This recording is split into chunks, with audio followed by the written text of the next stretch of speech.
Hello, I am Stephanie Joy, the attorney at All Things Social Security and Joy Disability Law. Your video is about to start. I just wanted to remind you that if you click the join button below, you can learn more about the memberships offered at a very affordable price that can give you a little more direct attorney answers to your questions. Have a great day and enjoy the video.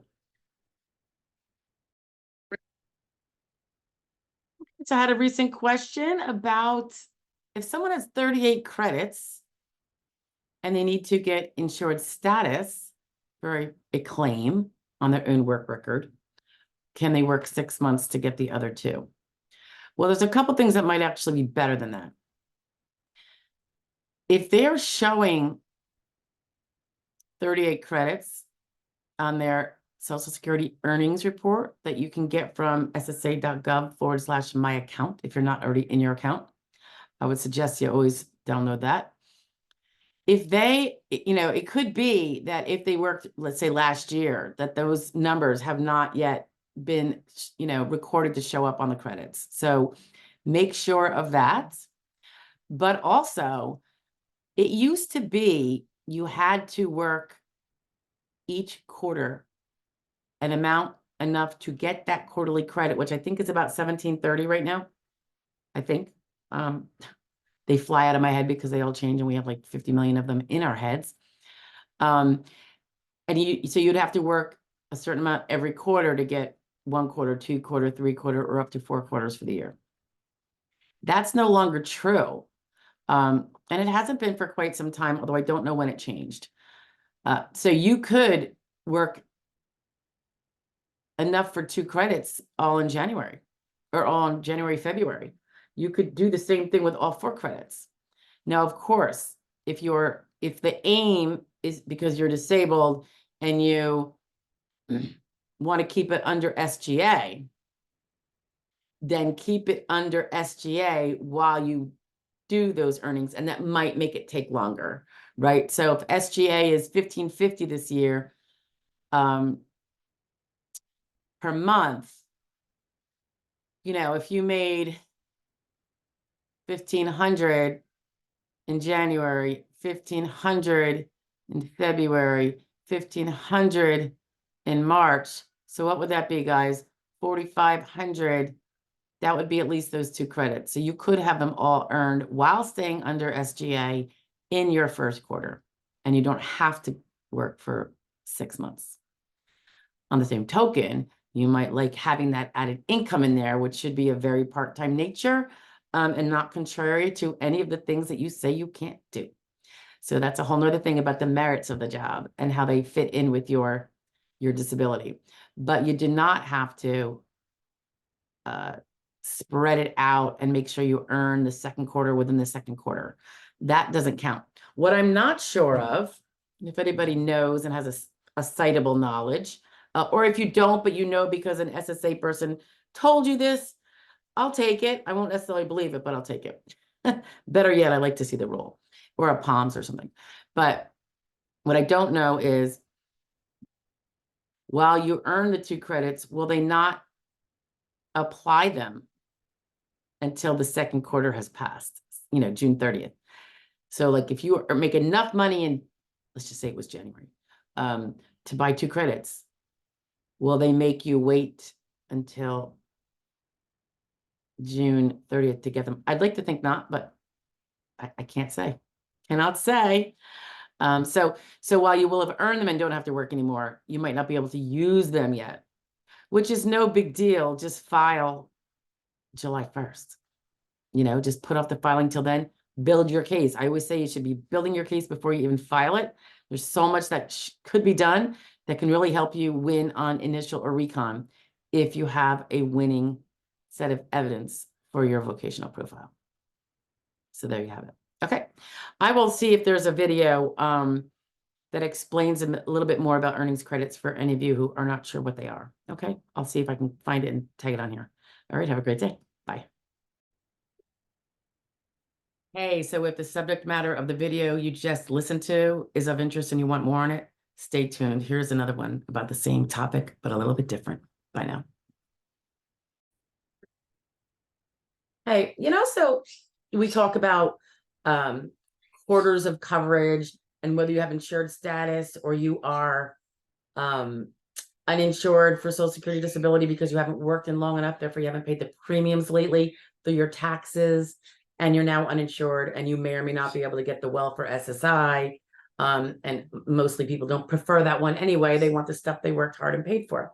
So I just wanted to share with you, and I will link the page, but this is what we look at when we have your Social Security earnings statement, and we're going to manually figure out if you're still insured for Social Security disability. This is an alternative to calling SSA.gov. I'm sorry, you can find this on SSA.gov, calling the 1-800 number for the SSA and asking for your date last insured. That is a great thing to do. I usually want people to do both, download the earnings statement and call for the DLI, date last insured, from the 1-800 number. And again, that number is 1-800-772-1213. But sometimes that number, it can take a really long time to get a live body. If something happens, you get disconnected or whatever, there's still the alternative of doing the manual, kind of like charting it out yourself. So I just wanted to show you the numbers that we use. You can go to this, in the description below is going to be the link to get to this page. But I'm just going to give you, for instance, okay. It'll show you all the years from 2023, because right now we're in 2023, going back to, it looks like 1978.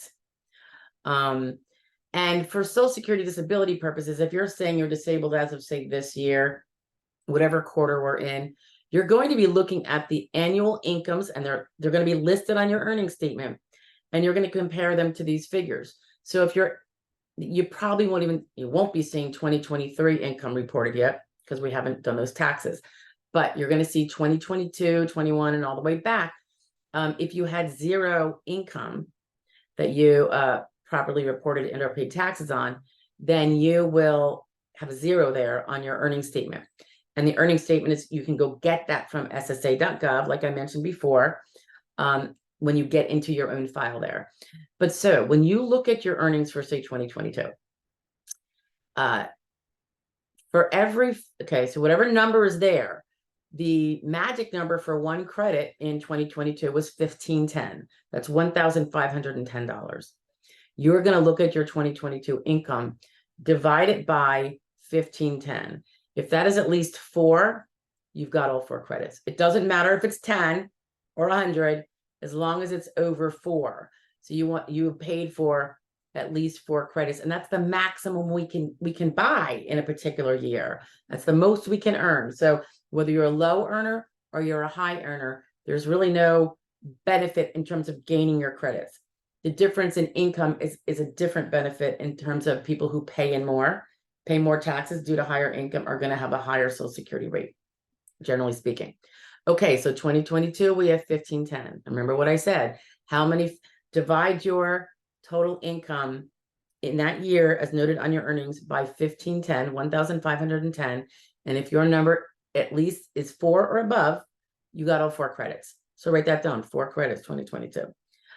In 2021, it was 1,470. So again, take the number that it says from 2021, divide it by 1,470. If it's at least 4, you got all 4 credits. If it's at least 3, but not 4, you got 3 credits. If it's at least 2, but not less than 2, but under 3, you're going to have 2 credits. If you never hit 1,510 that year or 1,470 in 2021, you will have 0 credits. So, and you don't get to get a part of a credit. So if you have 2,000 in 2022, you're only going to get 1 credit, even though you made more than the 1,510. Okay. In 2020, the number was 1,410. Again, take the number that they show you that you earned and divide it by 1,410, and that will be your numbers. Either going to be 4 and above, 3 and above, 2 and above, or 1 and above. If it's not, you didn't get any credits. 2019, it's 1,360, and I'm not going to go all the way back, folks. I'm just going to go back 10 years, because if you're thinking you're disabled now, that's the only thing they're going to look at. Because remember, there's the recency test for date last insured. For disability, Social Security disability purposes only. 2019, the magic number was 1360 per credit. 2018, it was 1320 per credit. 2017, it was 1300 even. 2016, 1260. 2015, 1220. 2014, 1200 even. 2013, it was 1160. So 1160. I'll go back a couple more years in case you actually stopped working a couple years ago. And you say you were disabled a couple years ago, you just haven't filed. So what did we do? We did 20. Okay, so 2012, it was, I think I mentioned this, maybe not, 1130. 2011, it was 1120. 2010, it was 1120 again. That's because we had very stagflation. 2009, it was $1,090. 2008, it was $1,050. I'm going to stop there. Because remember, they're going to be looking at your last 40 quarters. So each of those years, you can like diagram out 4 blocks, 4 blocks, 4 blocks, and see if all 4 of those blocks are filled. Or if just the first 2 are, or what have you. And then you need to find, for most of us, you're going to have to find 20, where you put a C, wherever you have, like, you got 4 quarters, put 4, C. If there's 2, put those in. And then go and count back from whatever day you say you became disabled or today, and count back and see if there's 20 in those last 40 quarters, which is 10 years. Okay, so that's kind of how we do it. And again, calling the 800 number for your DLI is going to give you the firm date of when you were last insured or will become date last insured. We all have a date last insured if we stop working today. So they will tell you what it is. When it's in your back window, when it's remote, we call that, and it's behind us in time, that's not good. It's not necessarily fatal, but it makes for a much harder case and probably more slimmer chance of prevailing. So, and that is because you can't go create new evidence that will fall into your window of being insured because your window already closed. Okay, you can't. No lawyer can say, "Oh, go get some MRIs now." It's not going to help you. Go get that physical therapy you've been needing. Not going to help you. All right. This is why we can't really snooze on our rights here, because it is term insurance, like many other term insurances. So find out what your term is. And that's what date last insured is all about. And that's what these credits are all about, and these amounts. Okay. So I hope that helps you. And feel free to post any questions if you have them. Bye now.